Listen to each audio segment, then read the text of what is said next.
Thank you for joining Wars of the Rosies as we continue with Part 9, The Secret Doctrine Continued, The Sign of the Master, from Mystic Masonry by J.D. Buck. Chapter 7, The Secret Doctrine Continued, The Sign of the Master. It must not be supposed that in the ancient mysteries, every initiate became a master, in the sense outlined in the preceding chapters. There were the lesser and greater mysteries. To the lesser, all were eligible. To the greater, very few. And of these few, fewer still were exalted to the sublime and last degree. Some remained for a lifetime in the lower degrees, unable to progress further on account of constitutional defect or mental and spiritual incapacity. The mysteries unfolded the buildings of worlds, the religion of nature, the brotherhood of man, the immortality of the soul, and the evolution of humanity. No ceremony was artificial and meaningless. No symbol, however grotesque to the ignorant, was merely fanciful.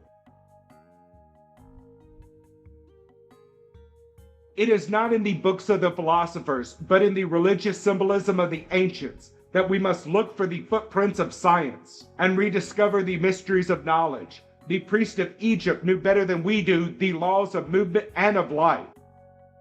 Philosophy, however, may give us a key to symbolism, a universal modulus. True philosophy discerns the plans drawn by divinity on the tracing board of time for the building of cosmos. The primary concepts of such a philosophy are few and simple. So indeed are the root forms in symbolism. The changes rung on concept and symbol, as the plan unfolds, become more and more complex, even where they were wrought by those who know. When from these the symbolism descends to parable and allegory, in order to clothe the primary concept in ethical language, and make it apprehensible and binding to the ignorant masses.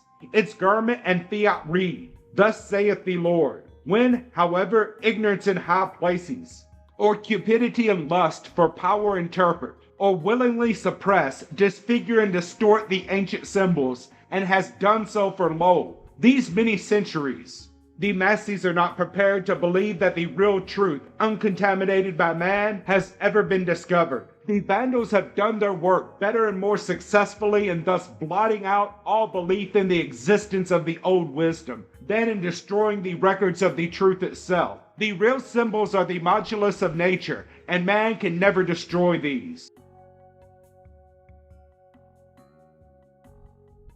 Thales and Pythagoras learned in the sanctuaries of Egypt that the earth revolved around the sun, but they did not attempt to make this generally known, because to do so it would have been necessary to reveal one of the great secrets of the temple, the double law of attraction and radiation, or of sympathy and antipathy, of fixedness and movement, which is the principle of creation and the perpetual cause of life. This truth was ridiculed by Lactantius, as it was long after sought to be proven a falsehood by persecution by papal Rome. So the philosophers reasoned, while the priest, without replying to them or even smiling at their errors, wrote in these hieroglyphics that created all dogmas and all poetry, the secrets of truth. To preserve its authority and its prerequisites, ecclesiasticism will today, as in the past, answer such statements with neither fact, reason, nor arguments, but with a curse. And so long as men grovel with fear at the curse, will the truth be concealed. When men are wise enough and brave enough to defy both the anathema and the anathematizer, the whole opposition to light and progress will fall to pieces. Till then, the ignorant masses, imitating their superiors, will scout, ridicule, and slander all who speak the truth. Freedom and enlightenment are the only real saviors of mankind, while ignorance is the father of superstition and selfishness the parent of vice. The ideal in church and state, the motive for ecclesiastical and political hierarchies, has been in ages to govern men professedly for their own good. The secret doctrine teaches man to govern himself, so long as hierarchies subordinate all things to the real benefit of man, and give light and knowledge to all in such measure as they are capable of receiving. They are a blessing and not a curse. When, however, the potentate suppresses knowledge, claims power by divine right, or by inheritance, rather than by proof of knowledge and by service done to man. When ignorance or disbelief is punished as a crime, and men torture the body, or agonize the mind under the devil's plea to save the soul, then does the hierarchy become an enemy of both God and man. Neither political nor religious hierarchy has ever existed for any great length of time in the outer world without becoming corrupt. The continuance of power in such cases must always depend on the ignorance of the people. Therefore, the hierarchy will resist to the utmost the spread of true enlightenment. It is for this reason that for many centuries, the Secret Doctrine and all of its students or expounders have been under ban by the church and of the state, whenever ecclesiasticism has been able to form an alliance therewith. Persecution in every form, for opinion's sake, is ever the sign manual of worldliness and irreligion. It is the rule of might against right, and the trampling under the foot of the weak and helpless by the strong and powerful, and to complete the blaspheme and monument the cruelty. Such persecution is generally enacted in the name of the Lord.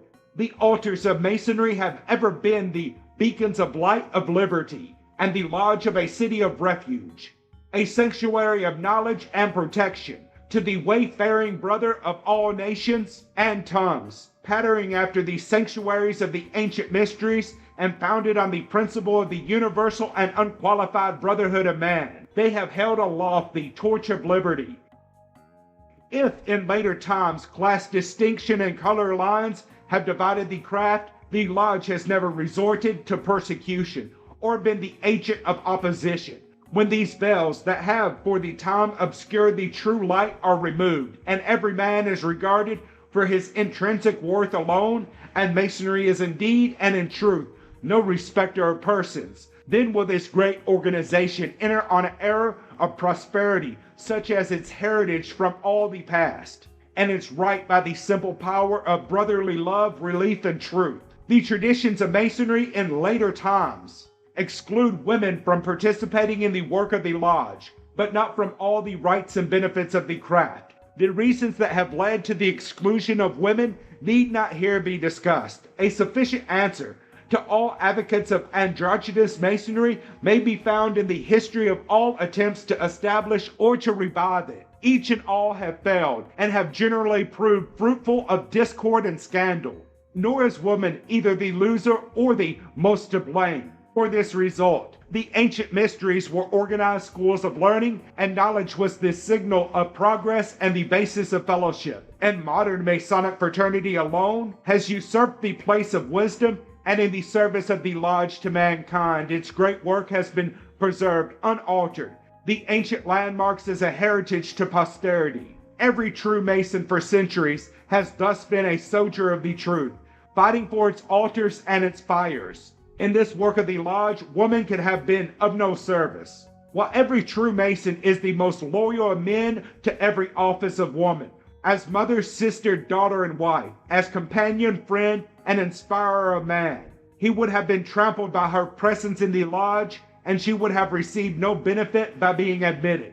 When, however, the days of ritualism alone are ended, when from the one duty of guarding the altars and the lighting the campfires, Masonry resumes its prerogative as teacher and enlightener of mankind, and the philosophy of nature and of life are unfolded in its schools and colleges as with the Magi of old, and when, with no fear of persecution from time-serving potentate or creed-ridden priest, the light may shine for all, then will the doors of real initiation be as open to woman as to man, as was the case in the schools of Pythagoras, as shown by Iamblichus. The ancient wisdom concerned itself largely with the souls of men and undertook to elevate the earthly life by purifying the soul and exalting its ideals. It teaches that souls are sexless and that the sex of the body is an incident of gestation. No civilization known to man has ever risen to any great heights or long maintained its supremacy that debased woman. Indeed, the Secret Doctrine demonstrates with unmistakable clearness that sexual debasement in any form is the highway to degeneracy and destruction of both men and women, and of nations quite as certainly as of individuals. The most debased and horrible chapters in human history are recorded in scientific works by medical experts. Atavism is here exemplified as nowhere else. Here, more than anywhere else, within the possible experience of man, lies the sin against the Holy Ghost. For through this open door, through which rush the most unholy passions and the hellish fires of lust, it is possible for man to lose his human soul and descend to the animals. If anyone doubts this, let him read, if he can, some of the scientific medical works of sex perverts, and then consult the attendant physicians of the insane and the symptoms and records of lunacy. The first lesson we are taught in Masonry is to be good men and true, and the first declaration made by the neophyte in Masonry is that he comes to the lodge to learn to subdue his passions and improve himself in Masonry, i.e., to engage in the building of a fit temple for an indwelling soul. It must thus be seen that all the traditions and usages of Masonry agree fully with the philosophy of the Secret Doctrine as to true initiation, and that both are justified by all experience, by his history, and by all scientific discovery and advancement up to date. These ancient institutions, derided, anathematized, misrepresented, persecuted, and suppressed as they have been for the last 1,500 years, will, in the age that is now dawning, demonstrate their beneficence and their power, and the marvel will be that the ignorance and brutality of man could have so long succeeded in suppressing them. It is true, even yet, that among otherwise intelligent persons, the majority do not believe that any such fountain of knowledge has ever existed. They are looking alone to the future and waiting, and they hail with delight every new discovery in science for the betterment of man. It will be for all such the greatest of all discoveries that to go back to Plato is to make progress, and that the Egyptian, Chaldean, and Hindu mysteries had, ages ago, exalted all philosophies, apprehended all sciences, and recorded their priceless treasures of wisdom in glyphic and allegory for the benefit of the latest generations of the human race. By and by, even our scientists will, like weary and disappointed children, become tired in trying to do it all over again by themselves, and then they will no longer turn a deaf ear to the immortal, though silent voices of the past.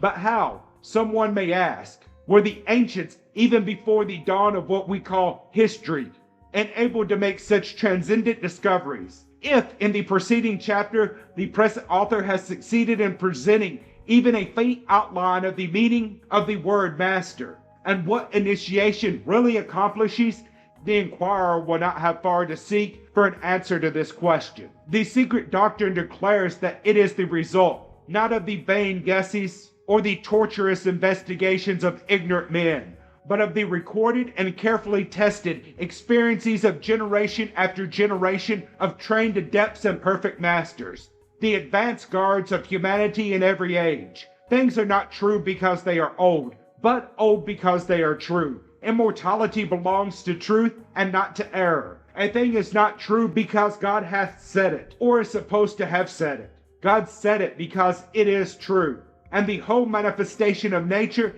is thus the uttered word of divinity. The master who is at one with both nature and divinity discerns the truth and teaches and records it for all future generations of men. But it is only in an age of freedom and enlightenment that the voice of the master can be heard. But it should be ever remembered that the sole authority of the master is in the truth, and not the authority of truth in the master. Just here lies the distinction between religion and superstition.